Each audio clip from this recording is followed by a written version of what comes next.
Yeah, I'm so happy for him. You know, I've said this before, but you know, he's obviously one of the all-time greats here.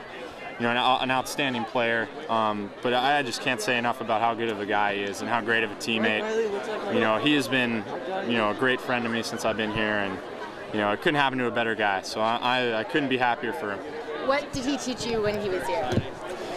You know, just you know, how to come in and work hard and practice. You know, Marcus is, you know, a quieter guy, but I think everyone really sees the way that he works day in and day out, and I think that's something that he did that really had an effect on me.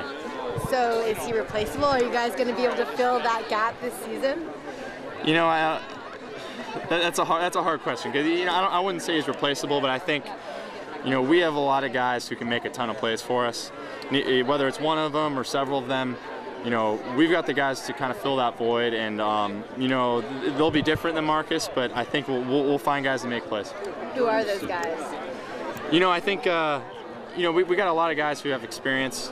Maybe haven't been able to start because of Marcus, but they can come in and play. I think it'll Boom Gwacham, Richard Mullaney, Micah Hatfield, Kevin Cummings, and then you know, a young guy, Malik Gilmore, who can come in and make some plays. So I think, you know, between all of them, whether it's one of them or all of them, they'll come in and kind of fill that void. All right, well, thank you. Yeah, no problem. Sean, do you feel like you put a nice exclamation point on this strength through tonight? What was your assessment of the game?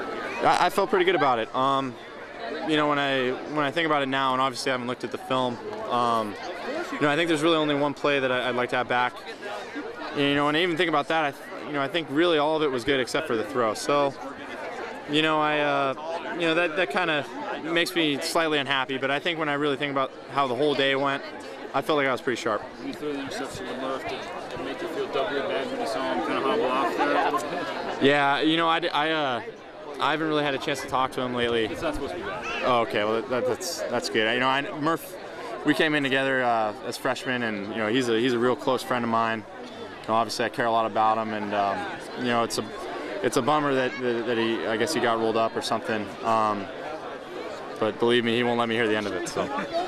Chris Brown helped the dose him today. I think it was good for him. How do you think he did? You know, I think Chris Brown probably broke a record for most reps in a spring game. So, but you know, I think it's good. I think, you know, the young guys kind of need that. You know, come in and really get your feet wet, or for him, you know, do a cannonball into the pool. So, I think it's good. I think he showed, you know, he can be a workhorse for us, and I've been real impressed with him all spring. You know, how many plays he's been able to make. Going up against the defense this spring, you know, obviously Murphy's a guy that stood out. What about tonight? Guys that really put a stamp on a good solid spring. On the defensive side, I'd say, you know, I think Dylan throughout all spring. You know, I know he's a guy who, you know, works out like a maniac. You know, will do anything for the team. I think, you know, I think sometimes it goes unnoticed. And I think it's too bad, because you know, he's a huge part of our team. He'll do anything the coaches ask, and you know, I really noticed the way that he practiced throughout all spring ball and again tonight. What's next for you, Sean? Obviously this summer. Yeah, you know, after this we'll just get back to lifting weights and running and throwing with the receivers on our own, and you know, it's really that all the way up until camp. So you know, we got a lot of time to work hard and get sharp with the receivers and physically, but then really it's just all about being ready for when camp comes around. Last one for you. Jordan Porter's still around, 4 rounds, 16 corners have gone. Jordan's not one of them. What do you think about that? You know, I feel for him, because you know, I went against him probably more than anyone else, and I know that dude can play. You know, he'll make you pay if you make a mistake. But you know, it's kind of a tough scenario, but I know that, you know, wherever he lands, he'll land on his feet, and he'll make a ton of plays for him. So you know, that's just kind of how the draft is sometimes. But you know, he shouldn't get discouraged, because everyone knows that he's a hell of a player.